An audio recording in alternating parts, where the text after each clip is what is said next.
So, do you guys think that oral knowledge and language is integral and key in understanding our ancient civilizations we've studied so far?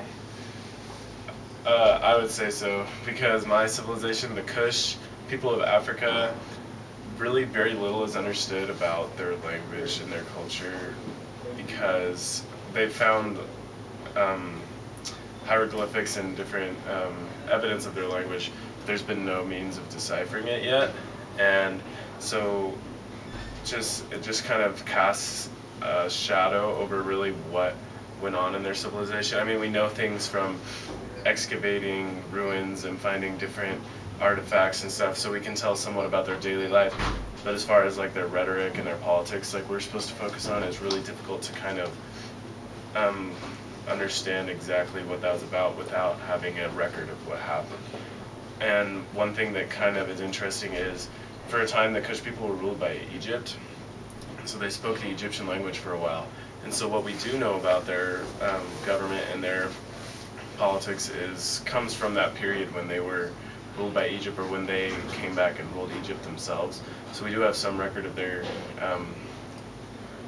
rhetoric and their politics. And the interesting thing about their rhetoric was that it wasn't really rhetoric. It was their king is divine, he rules all, and his word is God's law.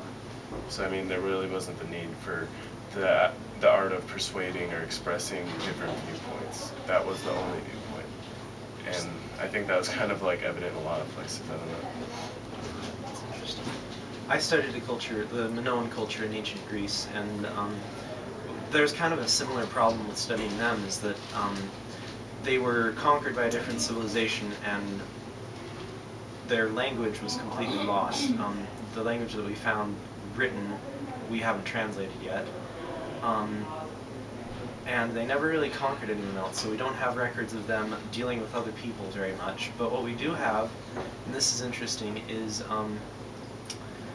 we found that a lot of the oral traditions from ancient Greece actually bear resemblance to architectural findings of, archaeological findings from the Minoan culture. Like Homer, when he was writing the Iliad, he went into a lot of detail describing the Minoans' armor, and the archaeological findings we found on their island of Crete has been exactly what Homer described.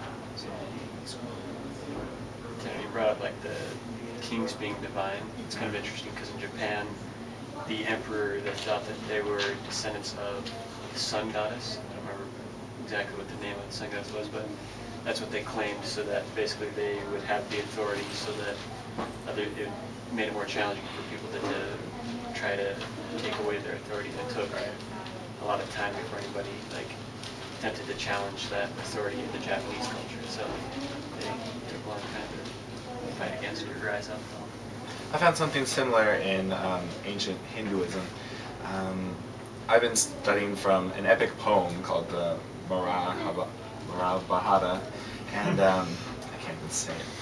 But anyway, and within that poem, it teaches a lot about the Hindu culture and about how they believed that the caste system that was in place was sent down by God, that everyone had their place, and in order to be a righteous person, you just had to fulfill your role. And I thought that was really interesting because then everyone was confined to their class and couldn't leave it. But within this epic poem, even though it's written down, it really celebrates the oral tradition, the oral knowledge. It talks about how this poem wasn't written down until after it had been repeated 3 or 4 times orally, and this poem is gigantic. I personally don't know how anyone could possibly memorize the entire thing. And so it's just something that's very mystical, but at the same time celebrates the oral tradition of passing knowledge down by word of mouth. Yeah. For my rhetoric, I had Tao Te Ching. I'm Asian, I can't even say this.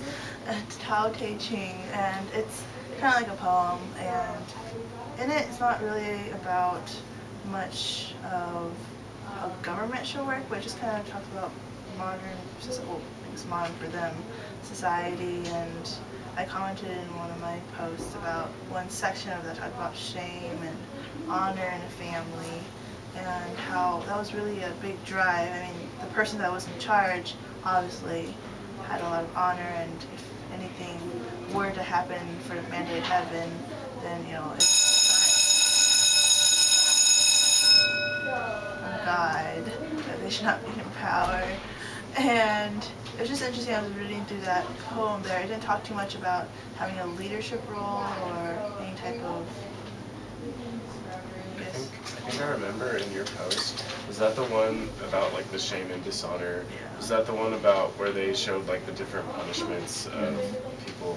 Like, I think that's kind of like a common theme in ours, is it wasn't so much like rhetoric of different ideas coming together in this sort of conversation that breeds like new understanding. It was, this is the understanding, this is the only way. If you stray from this path, then there will be like harsh consequences. Like in that post that you gave, it showed like people, like the death of 1,000 cuts or something, and like that was crazy stuff. But I mean, so I think it's kind of interesting how we all got these civilizations that their rhetoric wasn't really rhetoric, it was more of the lack of it.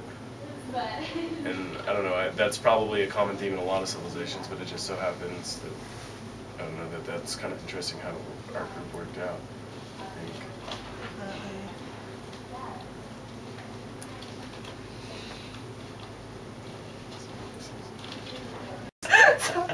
Bloopers. Yo, what up, Gideon? Watch our video. Say Hi. Oh, sorry. Good.